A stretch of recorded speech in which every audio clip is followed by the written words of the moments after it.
How old do you feel now emotionally? At times I feel like 46, at times I feel sort of 15. You know, sometimes I feel ever so grown up.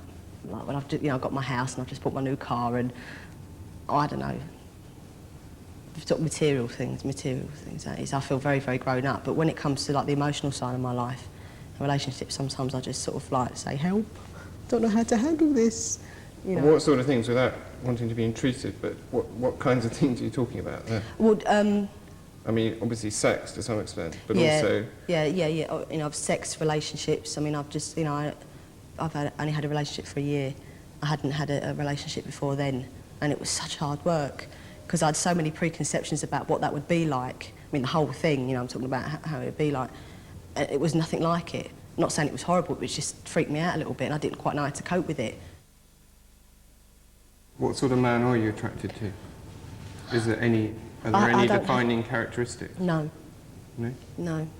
There is like a lot of very, very obvious turn-offs. Well, like you were saying, you don't find George Michael very... No, just because I don't know his looks, no, and his personality, what I see of it. So you know what you don't like? Yeah, I know what I don't like. But what I do like is, I don't like, I always get a bit suspicious with extremely good-looking blokes. I always get a little bit suspicious. So, I mean, and I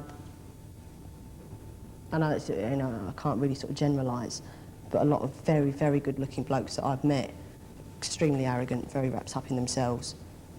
And I don't really have any desire to look what's underneath them. I like a sense of humour, a feeling of warmth, I suppose, and being comfortable with them after like just knowing them for a few minutes. You just feel comfortable talking to them, and trust, I think, is a very, because I trust my parents implicitly. Trust is one of the biggest things for me. My dad has always been the first male relationship in my life that I've had success with and I'm comfortable with. So obviously I'm going to look for something like that in someone else. I suppose if my dad was really horrible, I'd look for the complete opposites, you know? And do you? Look for the same sort of thing. Yeah. I'm attracted to a lot of the things about my dad in other blokes, yeah. Not necessarily looks-wise, no. But as far as his personality goes, yeah. And it goes both ways. Some things complete opposite about my dad I like, because my dad's very submissive. I do like assertiveness in people. So yeah, of course it does. It stems from the relationship I have with my dad, absolutely. I mean, you started on sex pretty late in life, which is presumably got a lot to do with the acting and so on, but not necessarily. I wouldn't take that necessarily. I mean, you know, it's, what is it, something like 80% of 18-year-olds have had intercourse, and 60% of 16-year-olds. So it's quite unusual. I mean, not that there's anything wrong with it. No. But why do you think that was? I mean, you said that you were inhibited. No, I don't think it was. I don't really think it was. I mean, you said because of somewhere that. else. Yeah. It's purely to do with the opportunity never arose. The situation never came up where I found myself in a position where that would happen. It really never came up. I mean, and to be honest with you, I mean, I never went out with anyone. I never sort of went on dates or anything like that. I really don't know why either. I mean, I had a lot of male friends, and I went to an all-girls school, but yet doing my drama club was mixed. So I formed a lot of relationships with blokes, but never went out with them, and never. But didn't you fancy? I mean, didn't yeah, you there desire was. them? Yeah, there was some blokes I sort of fancied, and I could tell they fancied me, but nothing really came of it. It just sort of dwindled out. Because you didn't, when they started making their move, or they didn't. No, they never really did. I never really found myself in a position where I just went, no, hold on a second, don't want this. I never found myself in a position like that. And you didn't let them get that close. It might have been. I mean, it might have been something in me that shied them away from me. I don't know. Sort of guts and go, oh, bite their heads off. I don't know. But I used to look and observe my friends who were doing other things. Not literally, and they were always sort of crying and upset and seemed to be going through grief most of the time. And maybe that had a reflection on the way I felt about it and what happened, because I never really saw very many happy people going out with each other when I was younger. And it never really seemed real to me. It never really, I mean, when I'm talking about when I was at school and girls used to go out with blokes, it never seemed real. It seemed just a farce, all of it, just for show. Look at, he bought me this ring and he bought me this, like, tequila top sort of thing. Maybe being so involved in what was going on in my life was a cover-up for not having sex or not having the opportunity to. Because I can never remember feeling down and depressed about it and thinking, oh my God, like, when am I going to meet someone? I never did.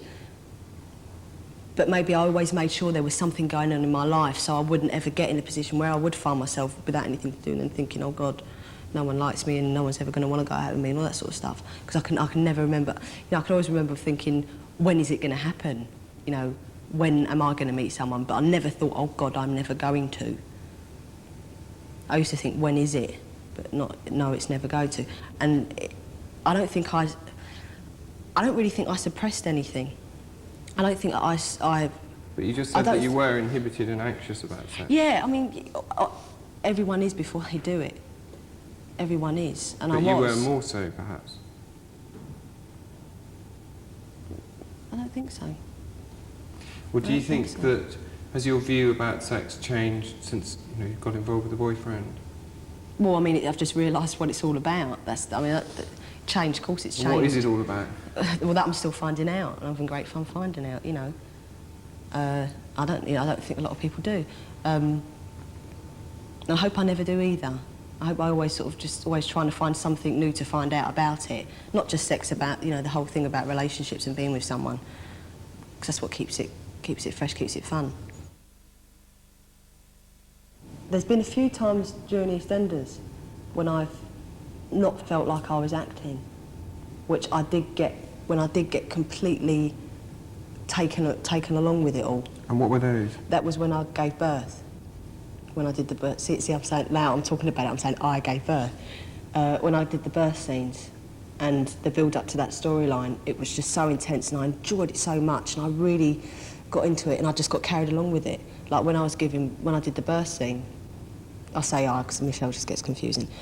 When I did it, I just ended up in a crying little heap in the corner, and I just sort of sat there bursting. And most of the scenes when I was crying and stuff, it wasn't because I was acting crying, I just couldn't help myself. And that's not good, you shouldn't really lose control like that. But I loved it, I didn't care. I just felt such a buzz from it. So there are a few times when I felt really real, and I haven't been pretending. But I don't think there's been a times when I don't think you can feel real and be pretending at the same time. What I think is interesting is how you feel, as you were talking earlier, about being Michelle versus being Sue, and whether that's ever confusing and difficult. No, never confusing. It's very simple. I'll leave her behind as soon as I leave the gates. It's very simple. I don't take my work home with me. I don't learn my lines at home. I learn them all at work. Don't do any letters. But you said earlier, for example, when you were talking about Michelle, and you did that when I was talking with you before, that you said my baby when you're talking about Michelle's baby, and you said Yeah, that's just to... and that's not because I really feel that, it's just to stop confusion sort of thing, or just... With the instance that I gave you when I said I was, telling you about that story, when I did feel it was so real and I couldn't shake her off. So that was just to sort of show you that. But there is no confusion whatsoever. You obviously are a good actress, aren't you? So well, maybe I'm always trying to, if I am, I'm always trying to, show that, to say, look, It sounds as though you find it difficult to face up to the fact that you're better than other people and that you've done very well. I mean, there are a lot of people who are better than me as well. Yeah, there you go. There you're doing it again. So that, yeah, maybe I mean, I'm not trying to make myself out to be this very sort of humble and very, very sort of modest person.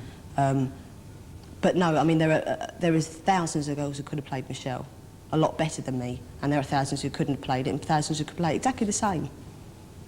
So I don't really think that I stick out like a sort of, I don't think I'm original in any way whatsoever.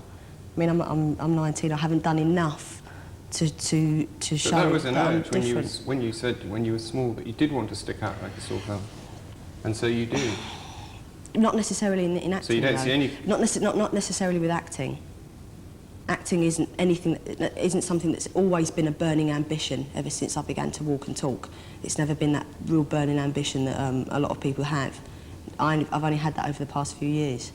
Now I've really sort of sussed out what it's all about and the sort of rewards that you can get.